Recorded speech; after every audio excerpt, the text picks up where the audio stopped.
Good morning and welcome to today's class. Today we have to continue the ray optics and today is lecture 10. And here in last term we discussed the details about the construction of telescope. We have also derived the formula of magnifying power for microscope, compound microscope as well as simple microscope. Let us study today how we derive the formula for magnifying power of astronomical telescope. Astronomical telescope means that is refracting telescope. I must tell you one thing that all the telescopes are used in astronomy. But when we simply call that right astronomical telescope, we mostly deal with the older version. That is our this one as refracting telescope, okay, and the reflecting telescope we have no calculation, no derivation part, but of course when we call the refracting telescope there is a calculation indeed. Okay, let us take that I am just repeating the diagram again, although we have done in previous lecture also. This is objective, this is objective, this is eyepiece, okay, and its aperture is larger and focal length is also larger, objective, and for eyepiece aperture and focal length both are smaller. It is very simple thing. One thing is very clear that why the aperture is larger, what is the benefit of that? There is larger amount of light from distant objects. In distant objects very far away, the larger amount of light ray could allow to come to that larger aperture, so that we can get the diminished real inverted image like this, and which can be further seen through the eyepiece, and ultimately we get the virtual erect image. Although from with respect to the original object, this final image appears to be inverted, but with respect to the real image, it is just erect, because this is the real image obtained by objective, and this real image can act as the object for eyepiece, and this is your final image. Okay, well, now we have also discussed yesterday in last lecture that what is a visual angle. The same way, when we describe the magnifying power of a microscope, we can define it as magnifying power of microscope m equal to visual angle of image and visual angle of object when it is placed at its actual position.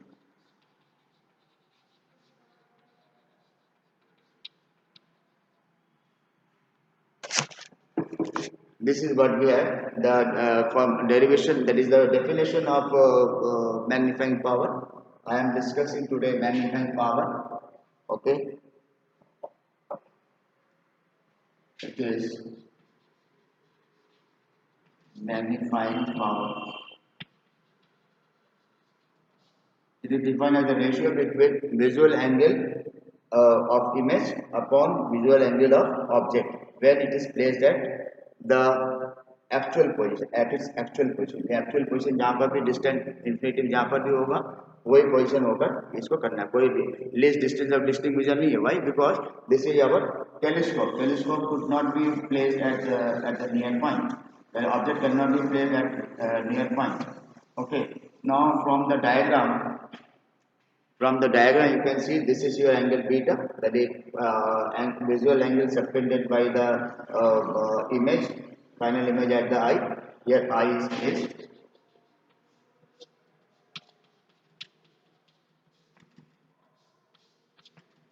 Eye is placed over here, and naturally n must be equal to beta upon alpha.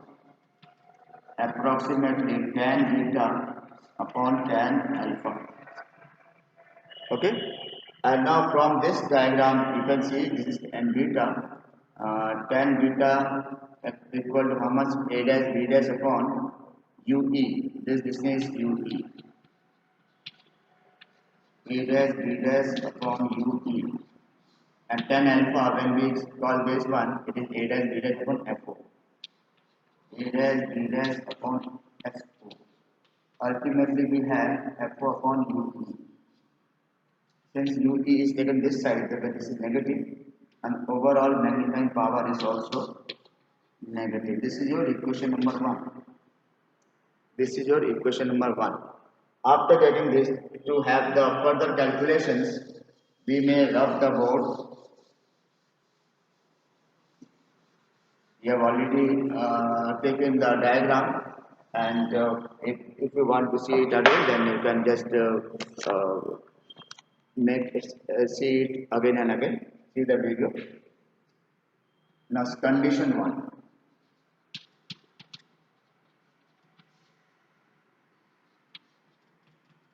If the final image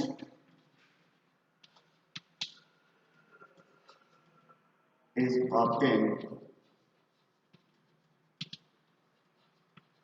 at the near point,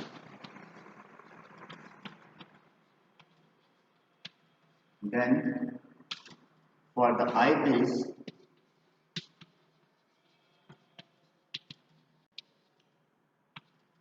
one upon Fe equal to 1 upon minus V plus 1 upon Ue. It is minus Ue. Okay? Ultimately, 1 upon Ue comes out to be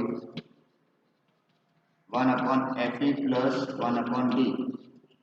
This is your equation number 2. This is equation number 1, that is m equal to minus F upon Ue, and this is your equation number 2. From equations 1 and 2,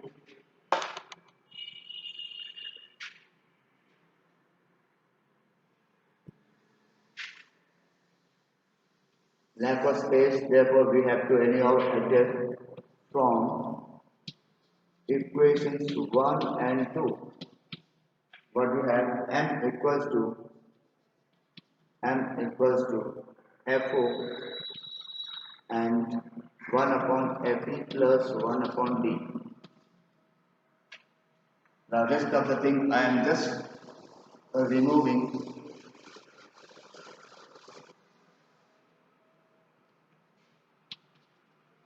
F I am taking Fe out, then 1 plus Fe upon D. This is the magnifying power for your telescope when the final image is obtained at least distance of distinct vision or at the near point. This is Fo upon Fe, 1 plus Fe by D. Okay, this is one part. Okay. Let us take another part, that is condition number 2. Condition 2. If the final image is obtained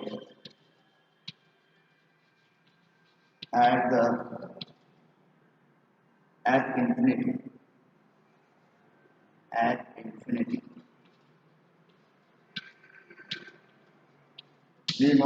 we call that situation as relapse time.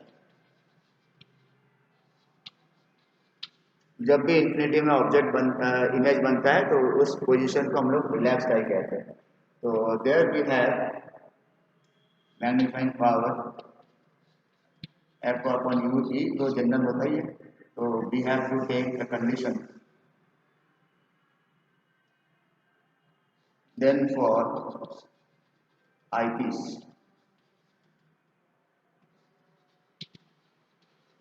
one upon Fe equals to 1 upon infinity minus Ue. Therefore 1 upon Ue is just 1 upon Fe. 1 upon Ue equal to 1 upon Fe.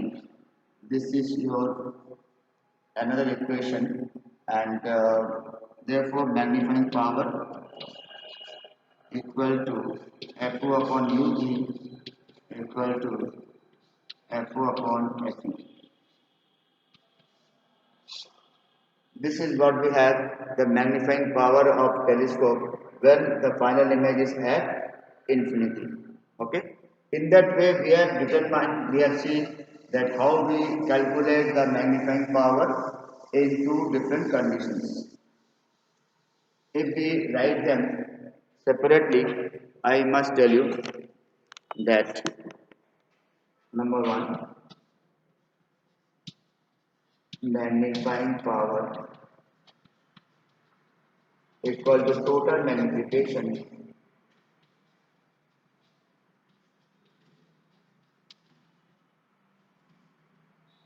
of telescope.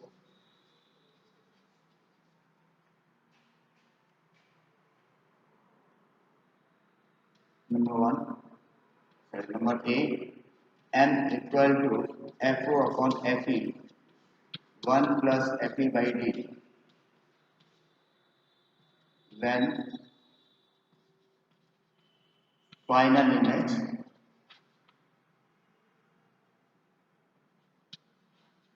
at D. Okay, when final image at D means near point.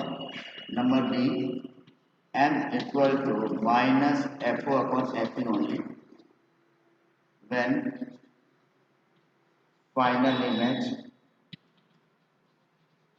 is at infinity. These are two conditions. Okay. Now let us take the size of telescope.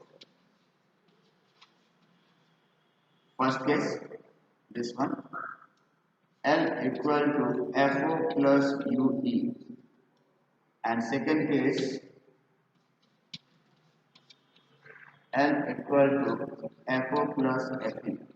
Remember, in second case, when final image is obtained at infinity, then the position of object and position of image, sorry, the position of focus of first lens, that is objective lens, and that of eyepiece may converge at the same point. That is, they must be at the same point. They must lie on the same point. Therefore, total size of the telescope must be FO plus FE. When we discuss the size of telescope for ordinary case, when the final image is obtained at the least distance of distinct vision, then it is FO plus UE. In that way, we have completed the entire microscope, and we must know one more thing, that why we take a larger aperture.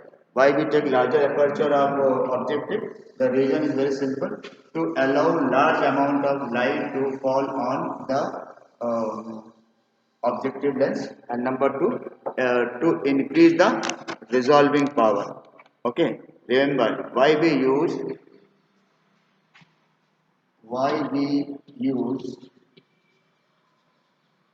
larger aperture in a telescope. Larger aperture of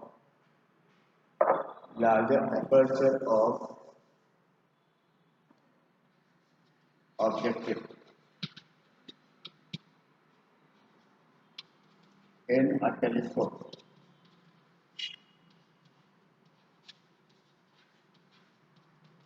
There are two reasons. Number one, to allow large amount of light to incident on the objective. Number two, to increase the resolving power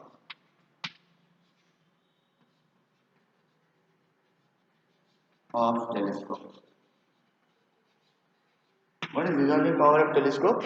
Resolving power of telescope is it is the power of a telescope by which we can see to a distant object, closely placed distant object distinctly. If anybody asks you this, the power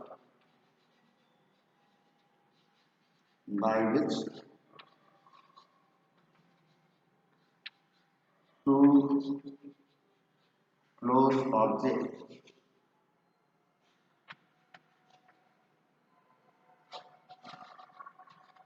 distantly placed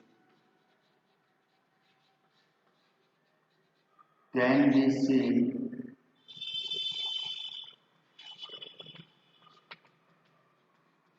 distinctly by a telescope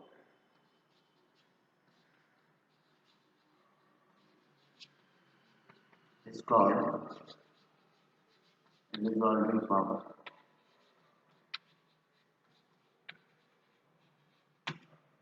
The what is resolving power? If anybody asks you, resolving power of telescope is the power by which the close object distantly placed, of course, the close object distantly placed can be seen distinctly मतलब अलग अलग distant मतलब दूर में जब कोई दो नज़दीक रखे हुए ऑब्जेक्ट जो काफ़ी दूरी में है उनको अगर क्लियर देख सकने का जो पावर है टेलीस्कोप के through that power is called as resolving power the power by which the close object distantly placed bracket में can be seen distinctly by a telescope is called its resolving power.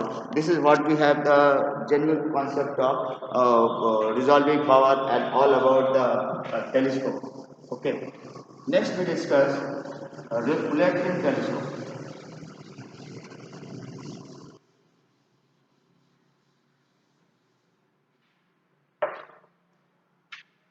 What is reflecting telescope? The reflecting telescope always consists of some sort of reflection. That means there has to be some reflecting system. Means mirror has to be there.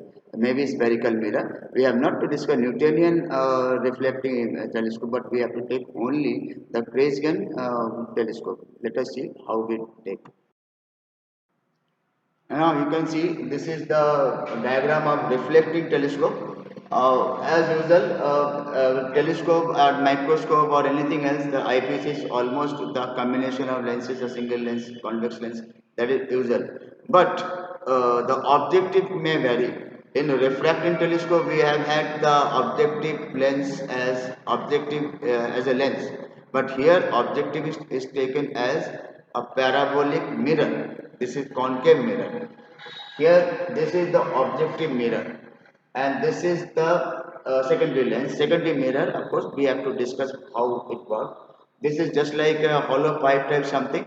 At one of its end, we always have this type of situation where that end is covered with a mirror that is of very high focal length and very high aperture.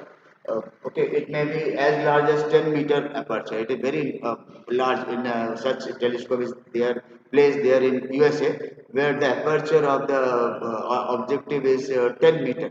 It is very large. In ordinary case, it is not like it is mostly at around 30 centimeter to 50 centimeter like this. We commonly use. The best thing is that it is much lighter in weight, and when we have the light ray, it is a source of light, any star or whatever is there. From that light ray, parallel light ray would come and directly fall on the reflecting surface of the objective. Remember, this is a concave mirror of large aperture, large focal length. This is parabolic concave mirror as the objective.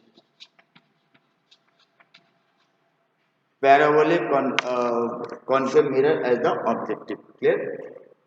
After reflecting from concave mirror, the real image naturally, concave mirror has a tendency to have the real image. Its real image could be converged or could be found at somewhere at its focus. This is the focus of this mirror. जितना भी mirror का focus होगा वो इतना distance होगा.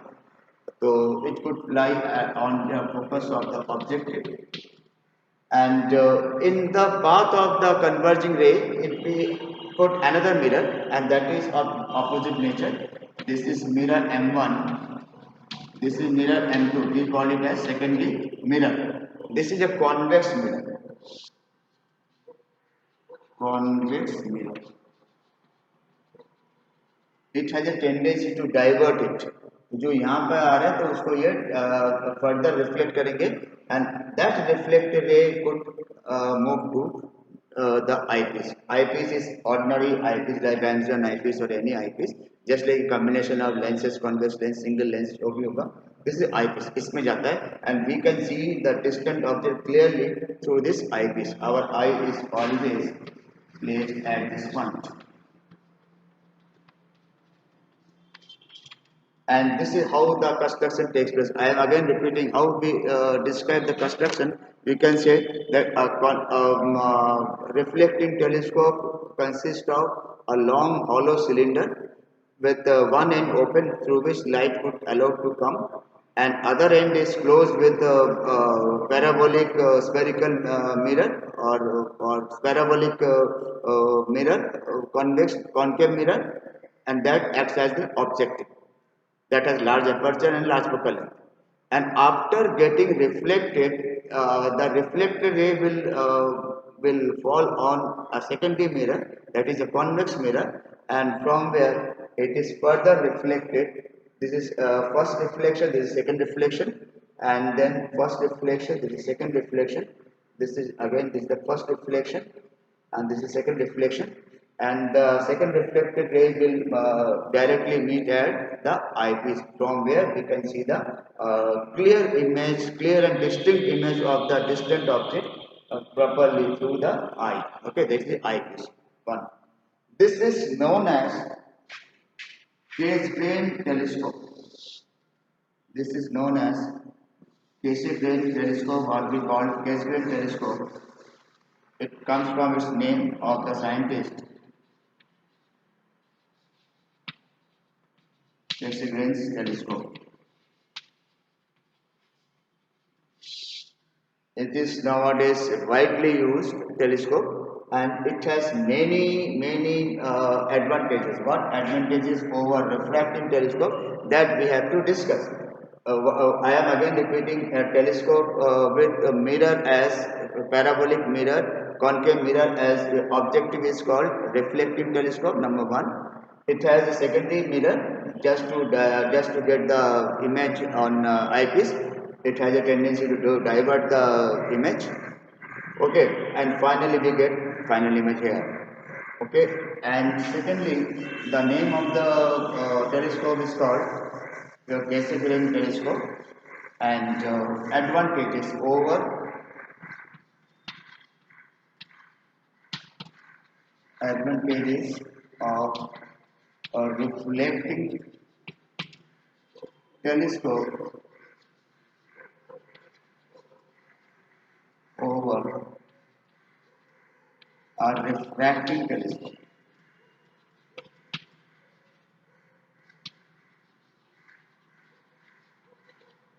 That we have to discuss. What are the advantages? Some of the things we have already. Let us see.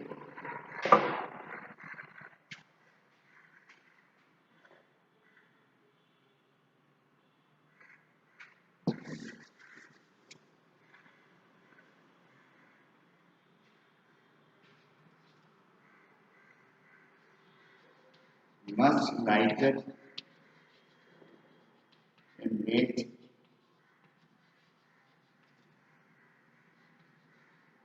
than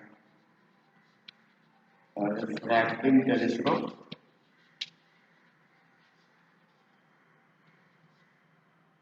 Size is comparatively small.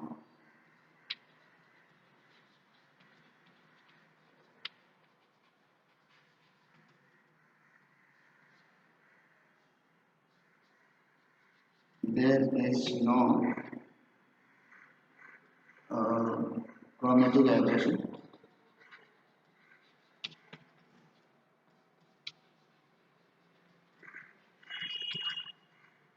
Due to mirror. Due to mirror. Number 4. Due to parabolic mirror.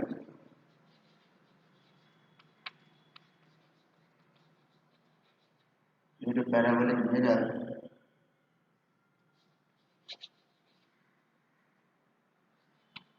there is no spherical aberration.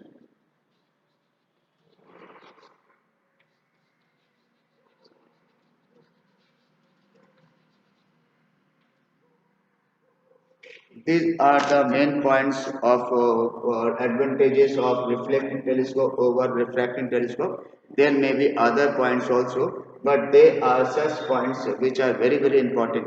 ये इसका wait बहुत हल्का होता है क्योंकि जो जिस हिसाब से मिरर होता है तो मिरर के कॉरेस्पॉन्ड उतने रेजोल्यूशन का अगर हम लेंस लें तो that is very heavier. So it is very much lighter in weight.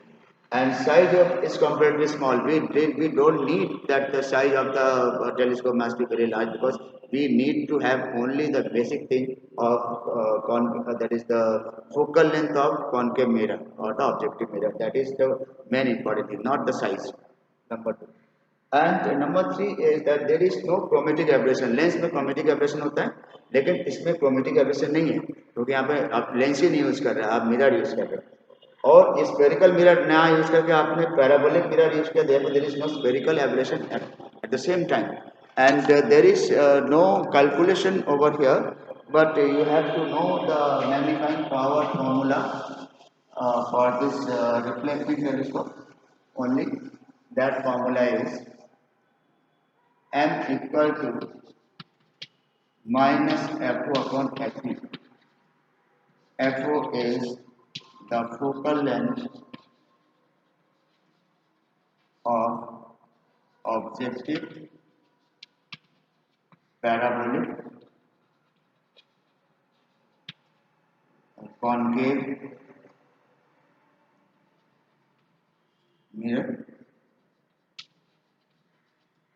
and FE is the focal length of convex lens eyepiece.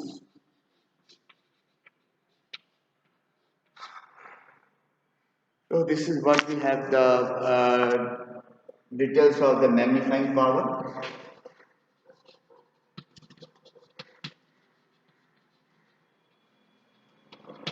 Magnifying power, and in that way we have completed this chapter, and next time we will discuss the other chapter to continue our mission. Okay, thank you very much.